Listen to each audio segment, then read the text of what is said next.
ঢাকা শহরের প্রতিটি রাস্তা গলিতে পুলিশের চোখের জাল বিছিয়ে ফেলেছে ডিএমপি। 50টি থানার পুলিশ সদস্যরা সতর্ক অবস্থানে, কয়েকশো পুলিশ সদস্য টহল দিয়ে ঘুরছে।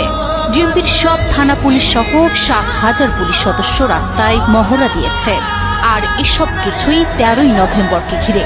সেই দিনকে ঘিরে শহরের বাতাসে ছড়াচ্ছে উত্তেজনা। শুধু রাজধানী নয়, সোশ্যাল মিডিয়া থেকে রাজনৈতিক মহল সবখানেই এই উত্তেজনার ছাপ। কি হতে যাচ্ছে 13ই নভেম্বর, যার জন্য ব্যাপক প্রস্তুতি সহ সতর্ক অবস্থানে পুলিশ। 13ই নভেম্বরকে ঘিরে রাজধানী ঢাকা সহ সারা দেশে উত্তেজনার আবহ সৃষ্টি হয়েছে।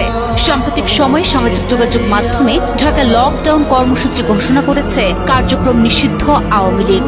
লাখ লাখ মানুষের গণসমাবেশ ঘটিয়ে বিশৃঙ্খলা সৃষ্টি, যানবাহনে অগ্নিসংযোগ ও অপতৎপরতার গুঞ্জন ছড়িয়ে পড়েছে।